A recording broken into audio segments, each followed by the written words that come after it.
आप सभी सम्मानित महिलाओं एवं पुरुषों को क्रांतिकारी जय भीम, नमो बुद्धाय।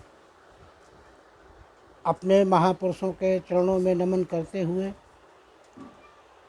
मैं अपनी वाणी के माध्यम से 2-4 मिनट का समय लेते हुए आप सभी से एक बात रखना चाहता हूँ। मैंने एक फेसबुक और व्हाट्सएप के माध्यम से 8 अगस्त की मीटिंग रखी हुई थी।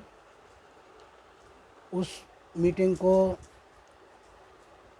किसी कारणवश मैंने आगे बढ़ाया है और 7, 8, 9 अक्टूबर को ये प्रोग्राम रखा जाएगा। राष्ट्रीय दलित महापंचायत एवं गरीब जन सुधार समिति की मीटिंग होगी। उस मीटिंग के माध्यम से पूरे भारत देश में 1 करोड़ रोजगार, 50% महिला एवं 50% पुरुष का ऐलान किया जाएगा, जिसमें आप सभी राष्ट्रीय लीडर के महान भावों को आमंत्रित किया जाएगा। मैं माननीय बामन मेश्राम जी से भी निवेदन करता हूं कि मीटिंग में उपस्थिति दर्ज करवाएं। माननीय राजरत्न अंबेडकर जी से भी आग्रह करता हूं कि आप इस मीटिंग में आएं। माननीय नवाब सतपाल सिंह तंवर जी को हृदय से मीटिंग में आमंत्रित करते हुए आवेदन करता हूं। माननीय डॉक्टर इंदु चौधरी जी को मैं हृदय से आमंत्रित करता हूं और मैं फ़ोन के माध्यम से या आपसे खुद मिलने आऊँगा और आपको आमंत्रित करूँगा। माननीय बहन कुमारी मायावती जी से विनम्र निवेदन है कि इस मीटिंग में आने का प्रयत्न करें, जिससे पूरे भारत देश की, अपने समाज की महिलाओं एवं पुरुषों को मैं रोज़गार दे सकूं। और मैं अकेला तो कुछ नहीं कर सकता। अगर आप जैसे महान भावों का सहयोग और साथ मुझे प्राप्त होता है तो मैं ये सत्य कह रहा हूँ।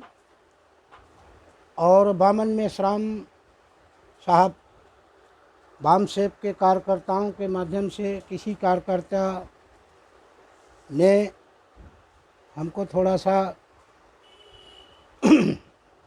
हमारी दिशा को भटकाते हुए कुछ शब्द लिखे थे कि गरीब जन सुधार समिति ने कारखाना खोल रखे हैं क्या। तो उन महान भाव के लिए मैं एक बात कहना चाहता हूँ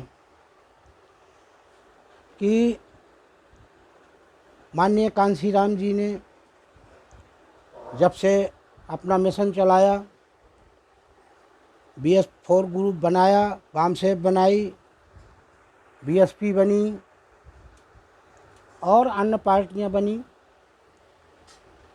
संगठन भी बने, संगठन चल भी रहे हैं और अभी भी संगठन चलाए जा रहे हैं। मेरी बात को संवैधानिक रूप से समझने का प्रयत्न करें। मैं अपने गौतम बुद्ध भगवान के चरणों में नमन करते हुए उनका एक शब्द आपके सामने कहना चाहता हूँ। मानो मानो एक समान, कोई छोटा है न कोई बड़ा है। और गौतम बुद्ध भगवान ने हमको एक शब्द दिया, उस शब्द के माध्यम से हमको दिया ध्यान। तो मैं तो ध्यान देता हूँ, ध्यान करता हूँ। अगर मैं ध्यान करता हूँ और ध्यान देता हूँ तो मुझे अपने आप ज्ञान प्राप्त होता है, और जब मैं ध्यान ही नहीं करूँगा तो मुझे ज्ञान प्राप्त नहीं होगा। और मैं अशिक्षित व्यक्ति हूँ, अनपढ़ भी हूँ, मैं अज्ञानी भी हूँ। लेकिन अगर सामने वाला ज्ञानवान है तो मैं अज्ञानी भी नहीं हूँ। इसलिए माननीय बामन मेश्राम साहब से मेरा हाथ जोड़ के विनम्र निवेदन है कि आपके संगठन ने आज तक जागरूकता तो फैलाई, इसमें हम मान्य हैं, हम आपके शब्दों को सुनते हैं और आपके शब्दों को मानते भी हैं। लेकिन आपके भी संगठन ने हमारे समाज को क्या दिया? अगर मैं रोजगार देना चाहता हूँ, और मैं दूंगा भी, आप सभी के सामने दूंगा, तो कुछ वामसेप के अधिकारियों के को पीड़ा क्यों होती है? या तो वामसेप में वो जो अधिकारी हैं जो ये कहते हैं कि आप कारखाना खोल रखे हैं, तो आपको शायद मालूम नहीं है, सबसे बड़ा कारखाना है हमारा भारतीय संविधान, और उसी संविधान के माध्यम से मैं 1 करोड़ रोजगार देने के लिए तत्पर हूँ, तैयार हूँ। मैं तो मोदी जी को भी चैलेंज के साथ कहता हूँ कि मैं दूंगा, और उसको आना पड़ेगा। ये मैं एक वोटर के हैसियत से कह रहा हूँ। और एक मैंने पोस्ट डाली थी, फेसबुक में भी डाली थी, व्हाट्सएप में भी डाली थी कि मैं सरकार आने के पहले 1 करोड़ रोजगार दूंगा। मैंने ये भी कहा कि बीएसपी को वोट देना। तो भाइयों एवं बहनों या मेरे महानायकों, मेरा बीएसपी वालों से ये कहना है कि मेरा ऐसा कोई लक्ष्य नहीं है जिससे मैं अपनी बीएसपी पार्टी को बदनाम कर रहा हूँ, या मैंने बीएसपी के लिए कह दिया कि बीएसपी को वोट देना। तो मैंने अगर वोट देने के लिए अपील की है तो मैं एक वोटर के हैसियत से मैंने अपील की, और पूरे भारत देश में अपनी समाज के लोगों को जागरूक करता रहूँगा और वोट के लिए अपील करता रहूँगा कि आप वोट बीएसपी को ही दें। अब इसमें आप ये मत लगाइएगा कि मैं एक पार्टी को पकड़ के चल रहा हूँ। मैं बहन जी को भी नहीं पकड़ के चल रहा हूँ, मैं तो अपने संविधान को पकड़ के चल रहा हूँ, माननीय कांसी राम जी को पकड़ के चल रहा हूँ।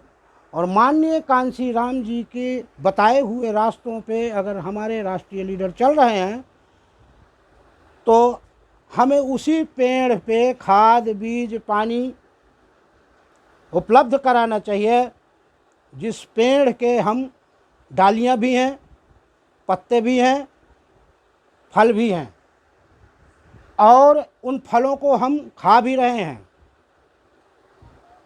मेरा बीएसपी से कोई लेना देना नहीं, मैं बीएसपी पार्टी से जुड़ा भी नहीं हूँ, न बीएसपी के माध्यम से मेरा एक कोई पद है। लेकिन जब तक इस दम में दम है तो हम बीएसपी के संग हैं। और यही अपील मैं करता हूँ अपने पूरे भारत देश वासियों से, महिलाओं से या पुरुषों से कि आप बीएसपी को ही वोट दें, बीएसपी को ही सपोर्ट करें। अब रह गई, देखिए भीम आर्मी पे आइए आप, माननीय चंद्रशेखर आज़ाद रावण, तो क्षमा करना भाई साहब, आपने एक दिन ऐलान किया कि अगर मेरे लिए कोई रावण बोलेगा तो मैं एफआईआर करूंगा। तो आप मुझ पे एफआईआर करिए, मैं केस लड़ने के लिए तैयार हूं कानून के माध्यम से। खाली पीली दादागिरी दिखा के कोई फ़ायदा नहीं है, क्योंकि ये नाम स्वयं आपने अपने लिए दिया था और उसका भी रिकॉर्ड है, पेपर में है, टीवी में भी है। आप कैसे रावण हो? रावण हमारे वंशज थे, रावण हमारे ऐसे वंशज थे, मरते दम तक उन्होंने यही कहा, मैं लंकेश, मैं रावण, मैं दशानन। और आप 2 महीना 4 महीना मैं रावण हूँ, मैं रावण हूँ, मैं रावण हूँ। आज वो रावण कहाँ गया? अपने नाम के लिए अब नाम ही हटा लिया। कैसे रावण हैं आप? हम कैसे मान लें कि आप रावण हैं? भाई साहब, मेरी बात को बुरा मत मानिएगा, मैं आपके ही शब्दों को वापस कर रहा हूँ, इसलिए मैं बोल जाता हूँ। मेरा आप सभी सम्मानित महिलाओं एवं पुरुषों से ये कहना है कि बहन जी है तो आपके तन बदन में गहना है, और यही समिति का कहना है। लेकिन जो मैं रोजगार की बात कर रहा हूँ तो ये मेरा संवैधानिक मौलिक अधिकार है, संवैधानिक अधिकार है जो मुझे बाबा साहब ने दिया था। क्यों भाई, मैं बिजनेसमैन नहीं बन सकता क्या? मैं बिजनेस नहीं कर सकता क्या? मैं अगर भारत देश में जन्मा हूँ तो क्या मेरा अधिकार नहीं है क्या? मेरा भी तो मत है। तो भाई आप लोगों को क्या कोई दिक्कत है क्या, या मेरी समाज के लीडरों को कोई दिक्कत है क्या कि मैं अगर अपनी समाज के व्यक्तियों को SC OBC अगर समाज को आगे बढ़ाना चाहता हूँ, सभी को रोजगार देना चाहता हूँ और शिक्षा का अधिकार देना चाहता हूँ तो मैं क्या गलत करना चाहता हूँ? आप लोगों को कौन सी ऐसी पीड़ा है? आज आप देख रहे हैं RSS ने, माननीय मोहन भागवत जी ने सुप्रीम कोर्ट में भी ताला लगा दिया। घुस के दिखा दो। आप कहते हो संविधान जिंदा है, मैं 2007 से चिल्ला रहा हूँ कि संविधान को मार दिया गया बाबू, संविधान को ख़त्म कर दिया गया बाबू, संविधान का दी एंड कर दिया गया बाबू।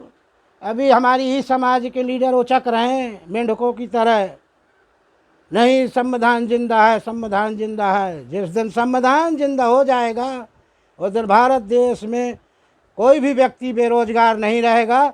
ये गरीब जन सुधार समिति का चैलेंज है, और जिसमें क्षमता हो तो मुझसे बात करे। मैं हर जगह के लिए तैयार हूँ बात करने के लिए और जाने के लिए, लड़ने के लिए। IAS हो, PCS हो, अंतरी हो, मंत्री हो, कोई भी हो, जनता के सामने आने की क्षमता हो जिसकी, जनता के सामने वार्तालाप करने की जिसकी क्षमता हो, तो उसका स्वागत है। 7, 8, 9 अक्टूबर को राष्ट्रीय दलित महापंचायत होगी और गरीब जन सुधार समिति की मीटिंग होगी। और इसमें ऐसा नहीं है कि मुझे समझने वाले व्यक्ति नहीं हैं। आप ऐसा नहीं है कि मुझे समझने वाले व्यक्ति नहीं है, और मुझे जो समझने वाले व्यक्ति हैं तो अच्छी तरीके से समझते हैं। और मेरा प्रोग्राम, मेरी समिति गरीब जन सुधार समिति समाज के हवाले मैंने कर दी, और 7, 8, 9 तारीख को इस भारत देश की पूरी समाज के सामने इस समिति को फैला दूंगा, और इस समिति को समाज चलाएगी। और मैं उस दिन शांत होकर मैं चुपचाप बैठ जाऊंगा जब तक मेरी समिति का उद्घाटन नहीं होता, जब तक मैं अपनी समिति को समाज के हवाले नहीं करता, चैन से नहीं बैठूंगा।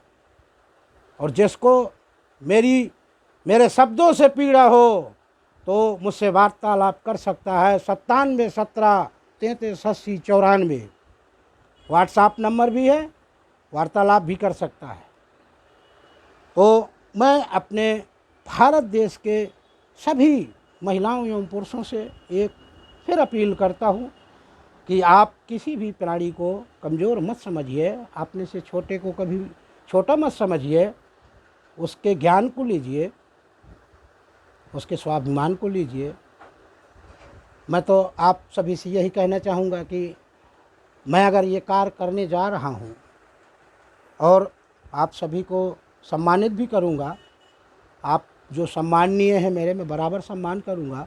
और मैं यहाँ से पूरे भारत देश की जनता को सम्मान करता हूँ और पूरी भारत देश की जनता से ये अपील भी करता हूँ कि मैं जो करने वाला हूँ आज तक कोई समिति नहीं कर पाई, कोई शासन नहीं कर पाया, कोई सत्ता नहीं कर पाई, कोई सरकार नहीं कर पाई, ना मोदी ने किया, ना मोहन भागवत ने किया।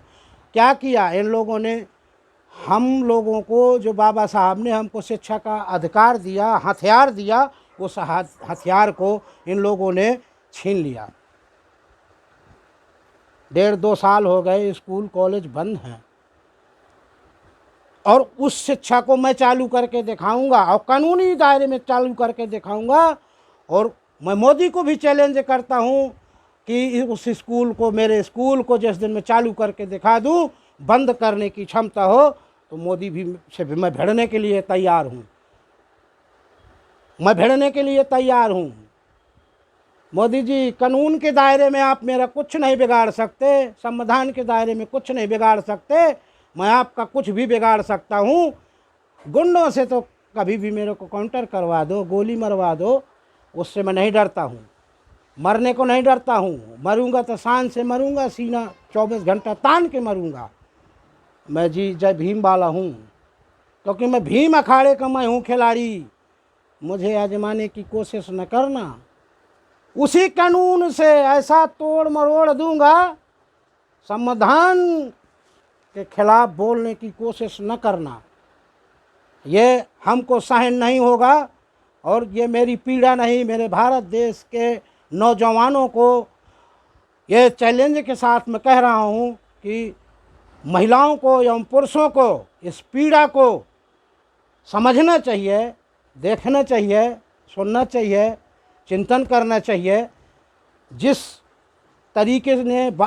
तरीके से हमारे बाबा साहब ने हमारी महिलाओं को तन ढकने का अधिकार दिया, बराबर का सम्मान दिया, उस बाबा साहब को जो महिला भूल जाए और जो महिला उस महानायक को, महापुरुष को अपमानित करे, तो उसका मर जाना ही उचित है। सत्य से लोग भागते हैं, सत्य को स्वीकार करने की क्षमता नहीं है। इसलिए कुछ प्राणी उल्टा सीधा बोलते हैं, उल्टा सीधा करने का प्रयत्न करते हैं। और जिस दिन समिति खुल जाएगी, इस देश में पूरा करप्शन साफ हो जाएगा। माननीय कांशीराम जी की बात आज तक किसी लीडर ने पूरी की नहीं की। मैं यहाँ तक कि अपनी बहन जी को भी कहता हूँ, माननीय कांशीराम जी ने तो कहा था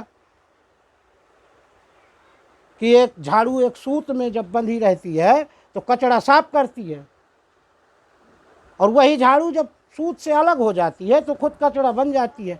तो मेरी समाज के जितने महानायक हैं सब कचरा बने हुए हैं, कचरा बने हुए हैं, और नाम सिर्फ बदनाम कर रहे हैं माननीय कांशीराम जी का, नाम सिर्फ बदनाम कर रहे हैं बाबा साहब का, नाम सिर्फ बदनाम कर रहे हो हमारे महापुरुषों का। पीड़ा होती है साहब, पीड़ा होती है, ऐसा मत करिए। मैं सबसे हाथ जोड़कर अपील करता हूँ कि आप एक बार ग्राम खंडे में आइए, आपका मैं सम्मान करता हूँ और सबका सम्मान करूँगा। उसी सम्मान के साथ साथ आप 1-2 घंटे मेरे को समय दीजिएगा, मेरे विचारों को सुनिएगा, और उन विचारों में वो आग है कि पूरे भारत देश में मैं लगाने के लिए तैयार बैठा हूँ। और उस आग को लगाना ही होगा, समाज को जगाना ही होगा, और उस आग का सिर्फ एक ही नाम है, उसका नाम है संविधान है। तो उस आग को लगाइए और मेरे साथ आइए, जिसमें अपने पूरे भारत देश का भला है। रोजगार भी है, शिक्षा भी है, संगठन भी है, सब कुछ है, सत्ता भी मिलेगी। मैं तो चाहता हूँ कि बहन जी एक बार आप ग्राम खंडे है आइए, खुलेआम मैदान में कहता हूँ कि अगर आपको मैंने प्रधानमंत्री की कुर्सी में न बैठाया तो जहाँ कहेंगे वहाँ आने के लिए मैं तैयार हूँ। मैं मोदी नहीं हूँ, भड़ुआगिरी नहीं मुझे आती, मैं सत्ता का पुत्र हूँ, सत्ता का पुत्र हूँ, यही सत्य है, और सत्य बोलता हूँ, सत्य लिखता हूँ, सत्य चलता हूँ, सत्य करता हूँ। मोदी नहीं हूँ का बीच चौराहे पे आ जाना। कई लोगों ने वीडियो डाल के मोदी जी को बुलाया, नहीं गया। मोदी आपको आना ही होगा, ग्राम खंडे आना ही होगा, हम लाएंगे। आप सत्ता में बैठे रहिए, अगर आपकी ताकत है तो आप मुझे बुलाइए। अगर मुझ में ताकत है, संविधान जिंदा है, और अगर संविधान जिंदा है तो मोदी जी मैं आपको खंडे बुलाऊंगा, उसी कानून के माध्यम से, उसी संविधान के माध्यम से आपको आना होगा, और मैं बुलाऊंगा। मैं सभी सम्मानित महिलाओं एवं पुरुषों से एक अपील और करना चाहता हूं कि इस मीटिंग में मैंने मुख्य अतिथि बनाया है जिलाधिकारी हमीरपुर, क्योंकि जिलाधिकारी महोदय जी के यहाँ मेरा पुराना रिकॉर्ड है। अब भाई उसी ज़िले का हूँ तो रिकॉर्ड तो होगा ना। रिकॉर्ड तो लखनऊ में भी पड़ा है, हाई कोर्ट में, सुप्रीम कोर्ट में, हर जगह मेरा रिकॉर्ड है। तो माननीय जिलाधिकारी महोदय जी से भी मेरा ये अपील है कि मेरी मीटिंग के सुनने के पहले कोई ऐसा फैसला ना लें जिससे संवैधानिक आपको भी समाज के बीच में झुकना पड़े। मैं अपने शब्दों को विराम देते हुए, अगर मेरे शब्द किसी को कटाक्ष लगे हों, क्योंकि सत्य जो है असत्य को हमेशा उसमें अहंकार और मह दिखाई देता है, तो ये मेरी पीड़ा है, ये सच्चाई की पीड़ा है। और सत्य में असत्य जरूर दिखाई देता है। असत्य को, सत्य तो सत्य है, वो अपनी जगह पे बैठा रहता है, उसको हिलने की कहीं ज़रूरत नहीं है। और मैं अपने महापुरुषों के चरणों में नमन करते हुए आप सभी सम्मानित महिलाओं को एवं पुरुषों को क्रांतिकारी जय भीम, नमो बुद्धाय।